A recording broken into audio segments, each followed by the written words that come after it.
शिव बाबा कल्याणकारी जो दया के सागर और प्रेम के सागर हैं, उन्होंने ही आकर के हम बच्चों पर कितनी अति कृपा की है, जो हमें अपनी पहचान दी, घर की पहचान दी। शिव बाबा ने अपनी खुद की भी पहचान दी, सारे सृष्टि चक्र का भी ज्ञान दिया, समय की पहचान दी। अब बाबा ने हम आत्माओं को सोए हुओं को जगाया कि बच्चे सतयुग आने वाला है, अब ये कलयुग समाप्त हो चुका है। तो बाबा ने हम बच्चों को जागृति दिलाई, तो ये कितना बड़ा उपकार किया। हम तो उलझन में थे, बाबा ने मार्ग आके दिखाया। हम तो पिंजरे में के पंछी थे, बाबा ने आकर के इस पिंजरे से छुड़ाया। तो बाबा ने तीसरा नेत्र बुद्धि का दिया। कितना बड़ा बाबा ने हमारे ऊपर उपकार किया है। हम बाबा का उपकार कैसे भूल सकते हैं। जो बाबा ने हम पर इतना उपकार किया है, हम उसका कर्जा भी कई जन्म भी नहीं चुका सकते। तो बाबा को इसलिए दया का सागर, प्रेम का सागर, सुख का सागर, पतित पावन बिगड़ी को बनाने वाला कहा था। आप सोचिए, अगर शिव बाबा इस सृष्टि पर ना आए तो आत्मा को उद्धार कौन करेगा। जो दुखी अशांत आत्माएं, जो जन्म जन्म की विकारों की रोगी बन चुकी हैं, उन आत्माओं को सुखी, शांत और आनंदमय कौन बनाता। तो ये बाबा की कितनी बड़ी कृपा है, कितनी बड़ी मेहरबानी है, कितनी बड़ी बाबा की अनुकंपा है, जो वर्तमान समय आकर के इस दुख अशांतमय संसार में आकर के हमें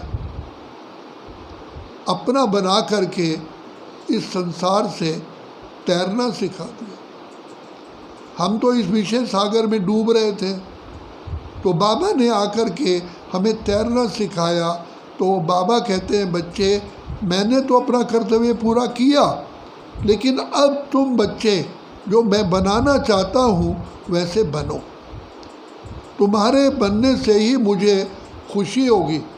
जैसे बाप अपने बच्चों को पढ़ा लिखा करके अपने से भी ऊंचा बनाने की कोशिश करता है, तो बाप को कितना आंतरिक संतुष्टता होती है। तो शिव बाबा भी कल्याणकारी बाबा बार बार रोज़ रोज़ आकर के हमें ये ज्ञान का डोज देते हैं। कहते हैं, बच्चे कहीं तुम पिछड़ मत जाना।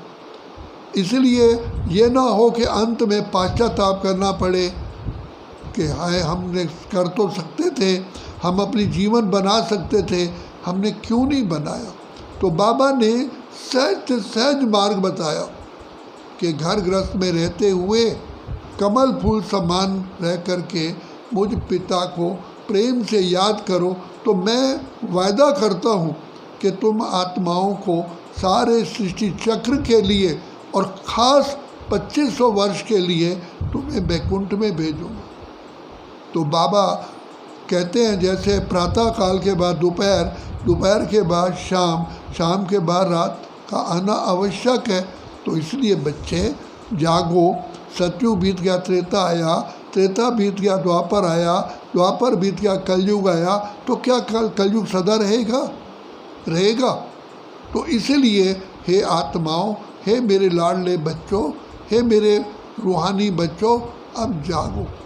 और तुम जागोगे तो सारा संसार जागेगा। तुम्हारी चढ़ती कला से सबकी चढ़ती कला हो जाती है।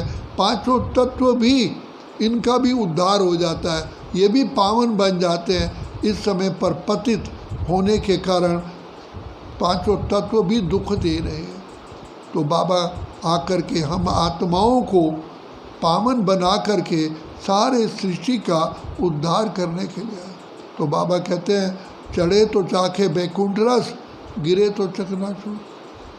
जीव आत्मा अपना ही मित्र, अपना शत्रु है। मैं तो सबके लिए निष्पक्ष होकर के सबको ज्ञान देता हूँ, दुआएं देता हूँ, शक्तियाँ देता हूँ, लेकिन लेने वाले हर बच्चे अपने नंबर पर। तो इसलिए ये ना हो कि हम अंत में हमें पछताना पड़े, तो अब बाबा हम की श्रीमत पर चल करके बाबा से हमें संपूर्ण अधिकार प्राप्त करना है। बाबा से वायदा करना है कि बाबा हम आपसे प्रतिज्ञा करते हैं, हम क्यों नहीं आपसे पूरा वर्षा लेंगे, लेकर के ही छोड़ेंगे, क्योंकि यही समय है, दाता की देन इसी समय है। अच्छा, ओम शांति।